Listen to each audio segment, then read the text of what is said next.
सो DU से आपने graduation किया, तो डीयू का कितना बड़ा रोल रहा है आपकी सक्सेस में?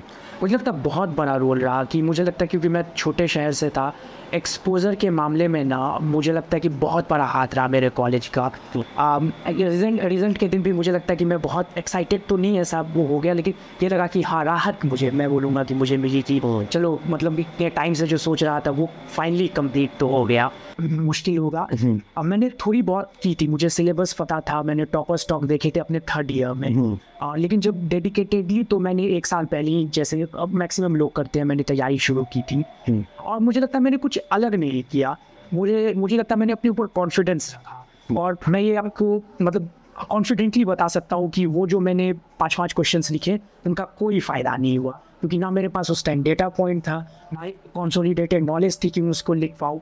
तो मेरा मानना है कि बेस्ट इम्प्रूवमेंट आप करोगे प्री के बाद ही, प्री के बाद आप लिखने बैठो। सो यार वेलकम टू स्टूडेंट। तो सर हमारे साथ है सुशांत, जिनका 122 रैंक के साथ यूपीएससी में फर्स्ट अटैम्प्ट के साथ सिलेक्शन हुआ है। और ये गांव में रहकर, अपने घर पर रहकर ही तैयारी इन्होंने करी है और सेल्फ स्टडी से किया है। सो आज हम इनकी जर्नी जानेंगे, क्या बुक लिस्ट फॉलो करी, क्या स्ट्रैटेजी बनाई, ओवरऑल प्रिपरेशन के एक्सपीरियंस को जानेंगे। सो अभी तक आपने चैनल को सब्सक्राइब नहीं किया तो चैनल को सब्सक्राइब कर लीजिए। सबसे पहले आप अपना एजुकेशन बैकग्राउंड बताइए। मैंने सबसे पहली जो अपनी प्रारंभिक शिक्षा है वो अपनी मतलब जो मेरी होम टाउन है, हाँ, बीरपुर, वहीं से की है। उसके बाद मैं वहाँ से 40-45 किलोमीटर के अराउंड दूर फॉरबिसगंज है, वहाँ से मैंने 10th और 12th दोनों की। और उसके बाद जब मैं फिजिक्स, केमिस्ट्री और मैथ से थोड़ा बोर हो गया तो मैं ग्रेजुएशन करने इंग्लिश लिटरेचर में रामलाल अनंत कॉलेज चला गया, जो कि दिल्ली यूनिवर्सिटी के अंदर है। तो उसके बाद जब मैंने 2021 में मेरी प्रिपरेशन ख़त्म हुई, मतलब मेरी ग्रेजुएशन ख़त्म हो गई, तो मैं प्रिपरेशन में लग गया। ओके, सो पहले से बचपन से सोच रखा था कि यूपीएससी फिर सिविल सर्विसेज करना है, या फिर ग्रेजुअली जब हम बड़े होते हैं तब समझ आता है कि कैरियर में कुछ करना है तब? अब मुझे लगता है कि बचपन से आपको जैसे मैं बिहार से हूँ, तो बिहार बताया तो जाता ही आपको कि यूपीएससी करना चाहिए। लेकिन मुझे लगता है कि पर्सनली जो मेरी एक्सपीरियंस रही कि जब आपका नेक्स्ट लॉजिकल स्टेप होता है ना, तभी मुझे लगता है कि आप सच में मतलब सीरियसली आप खुद डिसाइड करते हो कि आपको क्या करना है। तो जब कोविड हुआ, मैं थर्ड ईयर में था, तब मुझे लगा कि अब तो सीरियसली सोचना ही पड़ेगा कि एम्प्लॉयमेंट क्या चाहिए। तो मुझे लगता है तब मैंने सही से फैसला किया कि हाँ मुझे सिविल सर्विसेज ही करनी है। ओके, सो डीयू से आपने ग्रेजुएशन किया, तो डीयू का कितना बड़ा रोल रहा है आपकी सक्सेस में? मुझे लगता है बहुत बड़ा रोल रहा कि मुझे लगता है क्योंकि मैं छोटे शहर से था, एक्सपोज़र के मामले में ना मुझे लगता है कि बहुत बड़ा हाथ रहा मेरे कॉलेज का। और जैसे मैं बहुत सारी सोसाइटीज़ में था, डिबेटिंग की मैंने, तो पहले मैं डिबेट में मतलब बहुत अनप्रिपेयर जाता था। लेकिन जब मैंने 1-2 डिबेट्स की तो मुझे लगा नहीं, प्रिपरेशन बोलने कितनी इम्पोर्टेंट होती है, शायद सिविल सर्विसेज में भी उसका कुछ काम तो आया ही होगा। हाँ, और इसके अलावा मुझे मतलब ये भी डिफरेंट व्यू पॉइंट्स होते हैं, बहुत सारे लोगों की डिफरेंट एक्सपीरियंसेस होते हैं, तो वो आपको जो डाइवर्सिटी डीयू प्रोवाइड करती है, प्लस फैकल्टी जो आपकी होती है, मुझे लगता है वन ऑफ द बेस्ट है इंडिया में। तो डेफिनेटली मुझे मतलब highly indebted to DU. Right, अभी आपका फर्स्ट अटैम्प्ट में सिलेक्शन हुआ है, तो डेफिनेटली आपका क्या रिएक्शन था और आपके फैमिली वालों का क्या रिएक्शन था, थोड़ा इसके बारे में बताओ। मैं काफ़ी स्टॉइक किस्म का आदमी हूँ, मतलब आप बहुत एक्सप्रेशन मेरे चेहरों पे नहीं देख पाओगे। ओके, मतलब चाहे मतलब अच्छा जा रहा हो या नहीं भी जा रहा हो। रिजल्ट के दिन भी मुझे लगता है कि मैं बहुत एक्साइटेड तो नहीं ऐसा वो हो गया, लेकिन ये लगा कि हाँ राहत मैं बोलूँगा कि मुझे मिली कि चलो मतलब इतने टाइम से जो सोच रहा था वो फाइनली कंप्लीट तो हो गया। और लेकिन मेरे पेरेंट्स की बात करें तो वो तो काफ़ी इमोशनल हो गए थे, काफ़ी खुश थे, काफ़ी इमोशनल थे। मतलब ये उनका भी सपना था कि मतलब बचपन से ही कहते आए थे, राइट, काफ़ी इमोशनल थे। ओके, जैसे फर्स्ट अटैम्प्ट में जो सिलेक्शन होता है तो कभी कभी ईगोइस्टिक चीज़ें आ जाती हैं, तो अभी आप ऐसा कुछ फील कर रहे हो कि नहीं, आई एम द मतलब काफ़ी इंटेलिजेंट हो, काफ़ी सुपीरियर हो, है ना, उस तरीके की चीज़ें आ रही हैं दिमाग में, या फिर मतलब एक जनरल ह्यूमन थिंग के अकॉर्डिंग बताइए। नहीं, मुझे लगता है कि अगर एक इंसान की क्वालिटी नहीं होनी चाहिए कि आप इगोइस्टिक फील करो। हो सकता है एट द मोमेंट अगर आप किसी के भी फर्स्ट अटेम्प्ट पे होता है तो ये सोच सकते हैं यार मैंने मतलब लोग 5-6 अटेम्प्ट में भी नहीं निकाल पाते, मेरा फर्स्ट अटेम्प्ट में निकल गया तो मैं अच्छा हो सकता हूँ। मुझे लगता है कि इसको एक डिफरेंशिएट ऐसे कर सकते हैं कि आप अपना कॉन्फिडेंस ये रखो कि हाँ मेरे अंदर कैपेबिलिटी थी, मैंने मेहनत की, तो मेरा हार्ड वर्क काम किया। दूसरे नहीं, लेकिन कंपैरिजन मत करो कि हाँ मैं दूसरों से बेहतर हूँ। मुझे लगता है कॉन्फिडेंस और वो एरोगेंस में थोड़ा सा ही थिन लाइन है, मेंटेन किया जा सकता है। ओके, जैसे कि मैं अभी आपसे प्रिपरेशन स्ट्रेटजी वगैरह पूछूं, इसके पहले जो आपका फर्स्ट अटेम्प्ट में सिलेक्शन हुआ है, तो आपको क्या लगता है कि आप बाकी लोगों से क्या अलग करते थे, या फिर आप बहुत पहले से इसके लिए लगे हुए थे, सो दैट कि यार आपने 4-5 साल या 3 साल एटलीस्ट दिया तो निकल गया एग्ज़ाम? नहीं, उतने साल मुझे नहीं है, ये मतलब ये जितनी डिमांड करती है एग्जामिनेशन, मुझे लगता है 4-5 साल तो बहुत मुश्किल होगा। अब मैंने थोड़ी बहुत की थी, मुझे सिलेबस पता था, मैंने टॉपर स्टॉक देखे थे अपने 3rd ईयर में। लेकिन जब डेडिकेटेडली तो मैंने 1 साल पहले ही, जैसे अब मैक्सिमम लोग करते हैं, मैंने तैयारी शुरू की थी। और मुझे लगता है मैंने कुछ अलग नहीं किया, मुझे लगता है मैंने अपने ऊपर कॉन्फिडेंस रखा, और कॉन्फिडेंस के साथ साथ मैंने जो डिसिप्लिन होती है, मुझे लगता है वो सबसे मुश्किल पार्ट है। क्या 2 साल तक मेरी शेड्यूल जैसे 9 घंटे की थी, 2 साल तक 9 घंटे रोज उसी कमरे में, और इस अनसर्टेनिटी के साथ कि मेरा होगा या नहीं होगा, ये सबसे चैलेंज है। और लकीली मैं वो कर पाया, और मुझे लगता है वही सबसे बड़ा डिसाइडिंग फैक्टर इस एग्जाम में होता है। ये एक मंजिल है तो रास्ते भी होंगे, और एक मेंटर भी जो मुश्किलों को आसान बना दे। नतीजे संयोग नहीं होते, दूसरों से बेहतर स्कोर होते हैं। GS Score, an institute for civil services. Good career is a process, and mentoring at GS Score is driven by primarily 2 objectives. One is empowerment, and another is excellence. This is what we are known for. कामयाबी की राह पर 1000 से भी ज्यादा निशान। GS Score।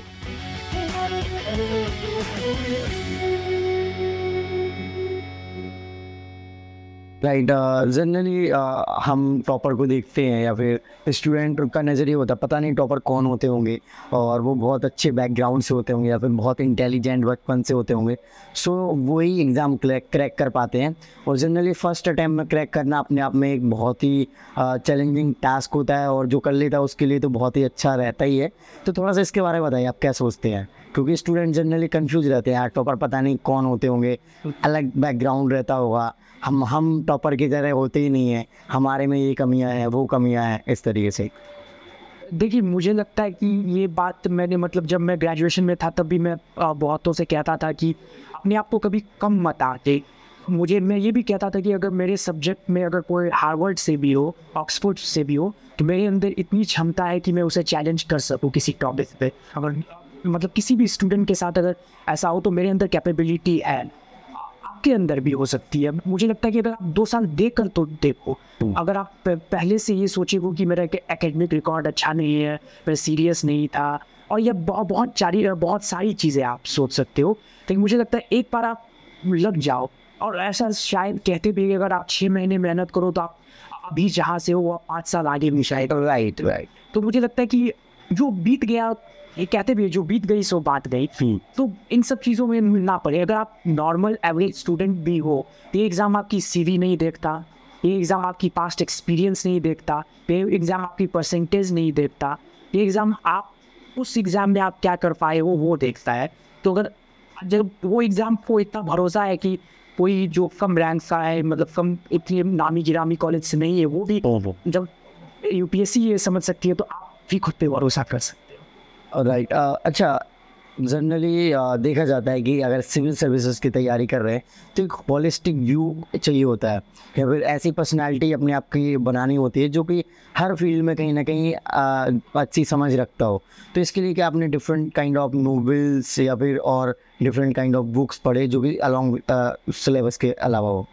अब मुझे लगता है कि मैंने मतलब एज सच तो नॉवेल्स मैंने, क्योंकि मेरी ग्रेजुएशन ही, हाँ, लेकिन मैं एज सच वो तो मैक्सिमम मुझे लगा ऐसे में मैं उसका यूज़ कर पाया हूँ, 1-2 जगह मैंने यूज़ की होगी। लेकिन उसके अलावा मुझे लगता है ये जो डेली आप कुछ करते हो, एक मैं एग्जांपल इसमें देना चाहूँगा कि जब मैंने सोचा कि मैं 3rd ईयर में था कि मुझे करना है, तो मैंने क्या किया कि मेरी यूट्यूब फीड मुझे लगा मैं इम्प्रूव कर सकता हूँ। तो मैं जो लगा कि जो टॉपिक मतलब है ही एमी साइड ले रहा है, तो मैंने उसको नॉट इंटरेस्टेड करना शुरू कर दिया गूगल न्यूज़ पर भी।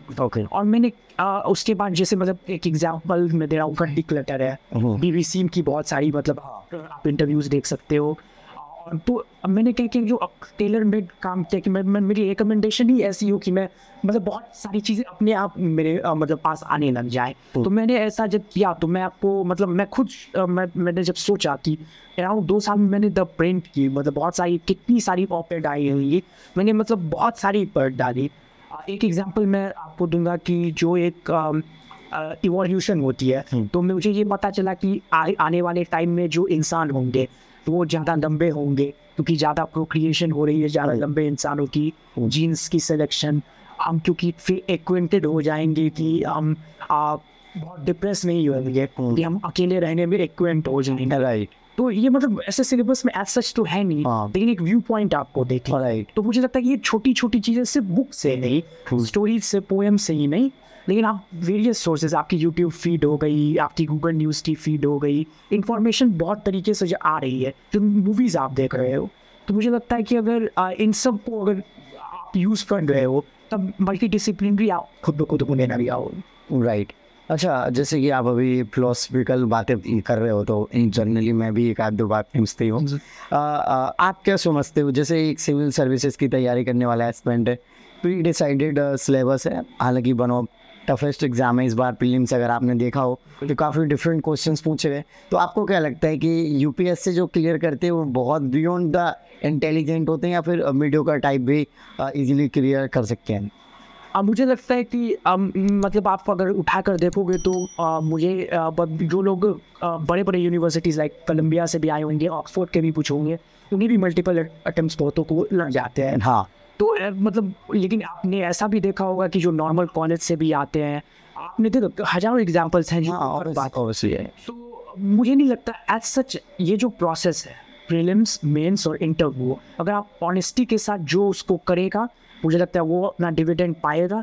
लेकिन जो अगर उसमें चूकता है तो वो बेस्ट ऑफ बेस्ट क्यों ना हो, ये एग्ज़ाम मुझे लगता है कि उसको मतलब क्या ग्राउंडेड कर ही देता है। राइट। डे वन जब आप यूपीएससी के लिए सोचा और सिलेबस पकड़ा या फिर उसके बारे में पढ़ना स्टार्ट किया तो क्या करा था आपने डे वन, अगर रिमेंबर करो आप जाके? जैसे अगर मैं देखूं तो मैं सिलेबस जाके देखूंगा कि क्या होता है, या फिर ये देखूंगा कि कौन कौन से पोस्ट होते हैं, अगर ज़्यादा ही पता नहीं है मुझे कि यूपीएससी होता ही क्या है। अब मुझे लगता है कि मैं मतलब 2 टाइप से इसको आंसर करूँगा। पहला कि जब मैंने सोचा कि करना है, जैसे मैंने बताया 3rd ईयर में, तो उस टाइम तो मैंने टॉपर टॉक्स देखना शुरू कर दिया। तो मेरा पहला मुझे लगता है कि जो क्योंकि 2019 में मैं मतलब 20 का रिजल्ट नहीं आया था, तो उस टाइम के टॉपर्स जैसे थे कनिष्क कटारिया, अक्षत जैन, तो मैंने टॉपर्स टॉक उनके बहुत सारे देखे। मतलब तो मैं शुरुआत तो मैं कहूँगा सिविल सर्विस की टॉपर टॉक से ही हुई थी। और तो पहला मैंने विक्रम ग्रेवाल का ही देखा था। नाम मतलब जिनकी रैंक 51 थी, तो मुझे लगा मैं शुरुआत वहीं से हुई। लेकिन दूसरा आंसर जब मैं सीरियसली मैं पहले दिन पढ़ने बैठा तो मैंने सबसे पहले जो बुक उठाई वो NCERT थी, इकोनॉमिक्स की, 11th की।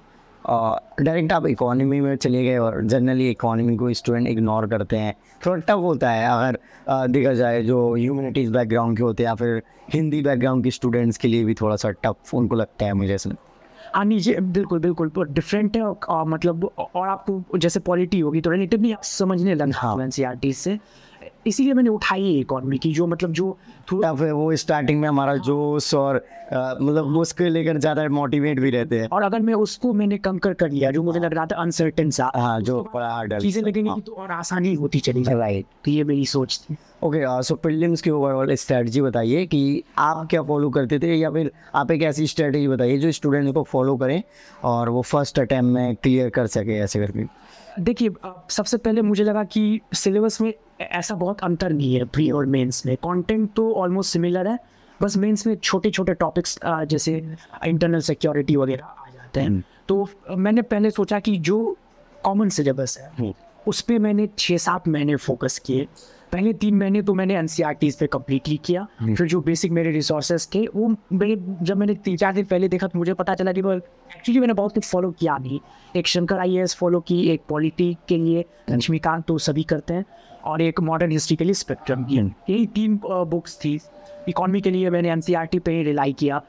तो मुझे लगता है कि अगर आप डेडिकेटेडली मल्टीपल रिविजन्स, 7 महीने में मेरी 4 के अराउंड हो गई थी रिविजन्स। आप अगर 3 भी कर सकते हो या 2 भी कर सकते हो। ये कॉमन रिसोर्सेज एक बार आप कर लो, और जब आप कंफर्टेबल हो जाते हो तो नेक्स्ट ईयर मतलब जैसे 21 से मैंने प्रिपरेशन की क्योंकि 22 में अटेम्प्ट ले रहा था, 22 जब आ जाए जनवरी से मैं थोड़ा मुझे लगा कि मैं प्री कर सकता हूँ, तो मैंने फेब से प्री के लिए डेडिकेटेडली की। तो उसमें मैं ऐसा करता था कि मैं टेस्ट लगाता था, टेस्ट रिवाइज कर रहा हूँ, जहाँ गलती हो रही है वो मैं कर रहा हूँ, और साथ साथ सब्जेक्ट वाइज जो थी उसको रिवाइज भी कर रहा हूँ सोर्सेस को। तो मेरा कहना मेरी तरफ से तो यही सजेशन होगा कि एक जो कॉमन रिसोर्सेज है आपके उसको 2-3 बार अच्छे से कर लो, फिर क्योंकि प्री से नज़दीक आएगा, प्री के लिए लग जाओ। और ये आंसर राइटिंग मुझे लगता है ये बहुत कन्फ्यूज़न होती है बहुत लोगों की। मेरा मानना है कि अगर मैंने की थी मतलब आप मानो कि दिसंबर जनवरी के टाइम में मैं 5-5 क्वेश्चंस मैंने करीब 15-20 दिन लिखे होंगे, और उसके बाद फिर मैंने प्री के बाद नहीं सारे लिखे। मैं ये आपको मतलब कॉन्फिडेंटली बता सकता हूँ कि वो जो मैंने 5-5 क्वेश्चंस लिखे उनका कोई फ़ायदा नहीं हुआ, क्योंकि ना मेरे पास उस टाइम डेटा पॉइंट था, ना ही कंसोलिडेटेड नॉलेज थी कि मैं उसको लिख पाऊँ। तो मेरा मानना है कि बेस्ट इम्प्रूवमेंट आप करोगे प्री के बाद ही। प्री के बाद आप लिखने बैठो, आपने जो डेटा पॉइंट कलेक्ट किया उसको रिवाइज कर चुके हो अच्छे से, आपको सोर्सेज पता हो कि क्या क्या कैसे कैसे हैं, और तब आप आंसर राइटिंग करो तो बेहतर होगा। ओके, अभी आपने प्रीलिम्स के बारे में बताया। अच्छा, प्रीलिम्स में जनरली अगर देखें तो कुछ ऐसे टॉपिक्स होते हैं जिनसे क्वेश्चंस रिपीटेडली पूछे जाते हैं, और जनरली पॉलिटी अगर देखें तो कुछ ऐसे टॉपिक्स होते हैं जिनसे हमें पता ही है कि क्वेश्चंस आने ही नहीं है, बट हमें एक जनरल अंडरस्टैंडिंग या फिर सिलेबस को अच्छे से समझ सके तो सो दैट कि पढ़ने होते हैं। लेकिन उनका बार बार रिवीजन करते हो जो टॉपिक्स ऐसे हैं कि नहीं आने हैं? देखिए जब मतलब एग्ज़ाम दूर था तब तो मैं उनका भी कर लेता था कि मतलब जैसे CBI ED में कौन कौन होते हैं इन्वॉल्व उनका, क्योंकि मुझे लगा कि शायद जब वो क्या, क्योंकि कभी कभार क्वेश्चंस आ भी जाते हैं, ऐसा कह नहीं सकते कि आए, और इस प्रीलिम्स को देखे तो नहीं कहा कि क्या आ सकता है क्या नहीं। लेकिन जब एग्ज़ाम नज़दीक आ गया था तो मैंने जब स्टेट गवर्नमेंट तक जो पॉलिटी है तो मैंने कहा कि नहीं, क्योंकि वो फिर टाइम आपके पास नहीं रहना। तो जब एग्ज़ाम नज़दीक आ गया, आखिरी के 2-3 रिविजन्स थे, तब मैं उन्हें स्किप कर दिया। लेकिन इनिशियली मेरा था कि तो मुझे करना है। राइट। अच्छा, नोट्स बनाए थे आपने? देखिए नोट्स जो है मेरे लिए सरदर्द था। जो मेरे लिए सबसे मुश्किल अगर आप पूछोगे तो नोट्स, मतलब मैं बनाऊँ या ना बनाऊँ। पहले मैंने करंट अफेयर्स के लिए सोचा कि मंथली से मैं ही ले लूँगा, डेली करंट अफेयर से भी बना लूँगा, न्यूज़पेपर से भी बना लूँगा। और जब मैंने 2 महीने बाद देखा तो ना मुझे लगा ना सही से मैंने कुछ कवर किया ही नहीं, क्योंकि मैं दिमाग में नोट्स में जब बनाता हूँ तो मुझे अंदर घुसता ही नहीं है कुछ दिमाग के। ये मेरे लिए, क्योंकि मुझे कभी मतलब एक्वेंट हुआ ही नहीं उस प्रोसेस से। अच्छा, बुक्स में आपने हाईलाइट वगैरह करे हो? मैंने हाईलाइट की। और क्या मतलब कैसे हाईलाइट करते थे? कौन से चीज़ को हाईलाइट करना चाहिए? मतलब ऐसे तो पूरी बुक भी हाईलाइट कर सकते। ऐसा होता है कि जब आप 3-4 रीडिंग ले लेते हो तो आपको माइंड में तो माइंड मैप रहता है, बस वो छोटे छोटे जो फैक्ट होते हैं जो आपको लगता है कि आप याद नहीं कर। हाँ, तो उसको आप जब अंडरलाइन करोगे तो अपने आप वो जो 4 अंडरलाइन आप देखोगे तो अपने आप स्टोरी क्या है। जैसे फ्लो और स्टॉक्स करके है आपको इसमें इकोनॉमी में, आप बस फ्लो और स्टॉक को ही बस कर दोगे आप अंडरलाइन, तो मुझे लगता है ऑलमोस्ट आप टॉपिक ही समझ जाओगे, उसमें कुछ अलग है नहीं। मुझे लगता है कि एक मतलब जैसे 12th में ऑर्गेनिक केमिस्ट्री में बहुत रटना पड़ता है, तो जब मैंने मुझे लगा कैसे हो, मुझे लगता है सबसे मुश्किल बुक थी मेरे लिए रखने, मतलब वो समझने के लिए। तो मैंने 8 बार वो बुक पढ़ी थी, मैंने एग्जाम में एक भी क्वेश्चन स्किप नहीं किया, सब मुझे याद रह गई। तो उससे भी मेरे अंदर कॉन्फिडेंस था कि अगर मैं 7-8 बार कोई बुक पढ़ रहा हूँ तो चाहे अंडरलाइन ना भी हुई हो कोई चीज़ तो मुझे याद तो रहेगा। राइट। अच्छा, जो मेंस होता है और प्रीलिम्स के बीच में जो गैप होता है, तो उस गैप को कैसे यूटिलाइज किया था आपने? मुझे लगता है सबसे मतलब मैंने जो कड़ी मेहनत की होगी वो उसी फेज़ में की होगी। अराउंड 11 घंटे तक मेरी शिफ्ट मतलब मंथ में, क्योंकि बहुत कम टाइम रहता है, तो उस टाइम को मैंने यूटिलाइज़ किया। ऐसा सोचा था कि मैंने टेस्ट किए थे और मुझे था कि टेस्ट कम नहीं काफ़ी लगाने हैं, जितने में लगा सकूँ। तो मैंने 16 GS के टेस्ट दिए। अराउंड लोग 8 लगाते हैं, लेकिन मुझे था कि नहीं मुझे ज़्यादा लगाने हैं, तो मैंने 16 लगाए। और उनकी जो शेड्यूल थी वो 16 टेस्ट की, उसके अकॉर्डिंग मैंने रिवीजन की। लेकिन इसमें एक पॉइंट है कि मुझे लगता है 90% ऑफ द टाइम्स वो पूरी नहीं होगी आपकी GS1 में। मुझे नहीं लगता आप सारे सोर्सेज को कर पाओगे एक हफ्ते का टाइम रहता है। अगर ना भी हो रही हो तो आप डरो मत, टेस्ट दो। 4 बातें आप डरोगे कोई दिक्कत नहीं है, लेकिन इंपॉर्टेंट है कि टेस्ट देते चलो, स्किप मत करो कि हाँ मतलब आज नहीं दो दिन बाद कर दूंगा, 3 दिन बाद कर दूंगा, फिर आपको भी नहीं लगाओगे वो टेस्ट। मॉक टेस्ट वगैरह आपने कब लगाने स्टार्ट करे थे? जब सारी तैयारी हुई थी उसके बाद या पहले से ही? प्री के लिए मैंने फरवरी से चालू की थी, क्योंकि 5 जून को था और मुझे लगा कि 4 महीने काफ़ी होंगे, तो अराउंड मैंने 75 टेस्ट भी लगाए थे। मतलब ओपन मॉक्स मैंने काफ़ी लगाए, जिसमें मतलब मुझे लगता है GS स्पोर्ट में जो अराउंड 7 से 8 मॉक्स मैंने लगाए थे, उन्होंने काफ़ी ओपन मॉक्स अवेलेबल कराए थे, तो वो मुझे काफ़ी फ़ायदा हुआ। और जितने भी ओपन मॉक्स थे और जैसे मतलब और भी इंस्टीट्यूट से मुझे लगा कि मैं खरीदा था मैंने, तो उनका भी वो राइट।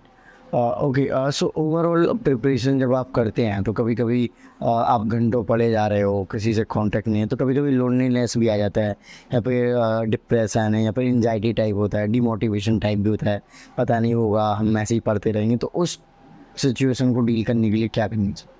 अब मुझे लगता है मैं बहुत ब्लेस्ड था कि मैं अपने घर से प्रिपेयर कर रहा था, तो जब आपके पेरेंट्स होते वो तो आप तुरंत समझ जाएंगे कि आप मतलब अच्छा फील नहीं कर रहे हो, तो आके बातें करते थे, समझाते थे कि कोई बात नहीं, अगर आप नहीं भी निकालते हो एग्ज़ाम तो इसका मतलब ज़िंदगी ख़त्म नहीं हो गई है। और मेरे 1-2 फ्रेंड्स थे जिनसे मेरी फ़ोन पे बातचीत होती रहती थी, वो कॉन्स्टेंट सपोर्ट बने हुए थे, तो मैं उनसे कभी कभार बातचीत कर लिया करता था। और मैं मतलब एक्टिविटी में इंगेज करता था, जैसे मैं ब्लॉगिंग करता हूँ, मैं पोएम्स लिखता था। ओके। और मतलब और मुझे लगता बहुत इम्पोर्टेंट था, मुझे जितनी भड़ास अंदर रहती थी वो फीलिंग्स मेरी निकल जाती थी मेरी पोएम्स के थ्रू। तो मुझे लगता है इन सब तरीकों, देखिए अंततः आपको फेस तो करना पड़ेगा वो पीरियड, और आसान नहीं होता है, लेकिन कि अगर आप हौसला रखोगे उस समय और इन सब जैसे मैंने 3-4 चीज़ों की बात कही, अगर आप उनका ये यूज़ करोगे तो आप निकल लोगे चीज़ें से। राइट। ओवरऑल इंटरव्यू का एक्सपीरियंस कैसा रहा आपका?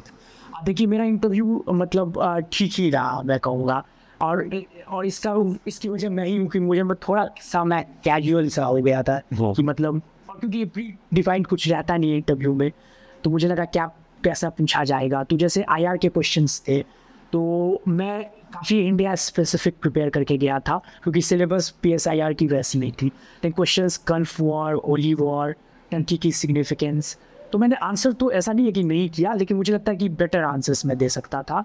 लेकिन जो रिलेटिवली कुछ अच्छे क्वेश्चंस भी जैसे थे कि मैं ब्लॉगिंग में क्या करता हूँ, पिछली 5 बुक वुमेंस क्रिकेट पे क्वेश्चंस था कि क्या क्या इम्प्रूवमेंट होनी चाहिए, तो वो मैंने मतलब काफ़ी अच्छे आंसर्स भी उनमें किए। और तो काफ़ी एक्सपीरियंस मुझे लगता है बहुत अच्छा रहा, मॉक इंटरव्यूज से काफ़ी अलग रहा। अब मुझे नहीं लगता कि जैसे मॉक इंटरव्यूज़ में काफ़ी काउंटर क्वेश्चनिंग होती है, ओरिजिनल इंटरव्यू में आपको बहुत मौका देते हैं, बहुत कॉर्डियल होते हैं, आपकी बात सुनते हैं, तो ये एक्सपीरियंस मेरे लिए बहुत काफ़ी अच्छा रहा। और ओके, जो आपका PSIR ऑप्शनल है वो फाइनली कैसा रहा आपके लिए जर्नी में, और स्कोर कार्ड आया हुआ तो क्या? मेरा स्कोर था 272, 135 फर्स्ट पेपर में, 137 सेकेंड पेपर में। पर आप मुझसे एक दिन पहले पूछते तो मुझे लगता है कि पता नहीं 220 भी हो सकती है, 280, कि कुछ कह नहीं सकते, मतलब एग्ज़ाम का नेचर ही वो। लेकिन बहुत मुझे पसंद है सब्जेक्ट, क्योंकि जब मैंने क्योंकि मैंने इंग्लिश लिटरेचर भी बहुत दिल से प्रिपेयर की थी, अभी भी मेरे दिल के बहुत करीब है। लेकिन एज ए सब्जेक्ट मुझे पॉलिटिकल साइंस में भी बहुत रुचि रही थी, हमेशा से जो टॉपिक्स थे काफ़ी पसंद थे मुझे, तो मुझे काफ़ी मतलब मेरे लिए मुझे लगता है कि ऑप्शनल कॉर्नर स्टोन है आपके मेन स्कोर कार्ड का। तो थैंकफुली मेरा इतना स्कोर रहा कि मुझे रैंक मिली और काफ़ी मज़ा आया। अच्छा, इंटरव्यू और GS में क्या नंबर है? इंटरव्यू में मेरे 173 थे और GS में मेरे 411 थे, और इस बार GS3 में मेरे 80 मार्क्स थे। GS1 में 105, GS2 में 102 और GS4 में 124 थे। तो ओवरऑल GS में काफ़ी अच्छे मार्क्स रहे। और मुझे लगा कि GS3 में जिनसे मेरी बातचीत हुई, बाकी उसकी स्कोर कार्ड मैंने देखी, तो सभी की मुझे लगता है GS3 में रिलेटिवली इस बार नंबर कम रहे हैं, तो मैं बहुत कंप्लेंट नहीं करूँगा। ओके, GS3 में जनरली GS4 को लेकर लोगों की शिकायत रहते थे कि उसको कैसे टैकल करें, क्या एथिक्स और ऐसे दोनों ही अलग चैलेंज हो जाते हैं, क्योंकि उसमें हमें समझ नहीं आता कि एक्चुअल में क्या फ्रेमिंग होनी चाहिए प्रॉपर। देखिए ऐसे जो थी, क्योंकि मैंने लिटरेचर पढ़ी हुई थी, तो काफ़ी मुझे अच्छी मुझे लिखने की आदत थी ब्लॉगिंग वगैरह की, तो ऐसे में मैं बस इतना ही कहूँगा कि मल्टीपल डायमेंशंस में सोचे। एक मैं बस छोटा सा एग्जांपल दूंगा। की जो क्वेश्चन थी कि मैन ऑफ साइंटिफिक मैन और रोमांटिक मैन पे क्वेश्चन, तो मैंने बोला कि ऐसा नहीं है कि रोमांटिक मैन हर बार हारे हैं। गांधी को देख लो, नॉन वायलेंस की बात करके उन्होंने इंडिपेंडेंस मूवमेंट के सबसे बड़े फिगर बने, वो रोमांटिक आइडिया था। राइट। तो आप काउंटर भी पॉइंट दे सकते हो, तो आप बहुत डायमेंशंस में सोचो, social, political, economic, international, national, जो आपको उस टॉपिक के अकॉर्डिंग हो, उसके विपरीत भी अगर आपका व्यू पॉइंट हो तो आप वो डालो, और एक बार आराम से 10-15 मिनट आप लो टाइम सोचने का, तो मुझे लगता है काफ़ी अच्छा करोगे इंटरव्यू में, ऐसे में।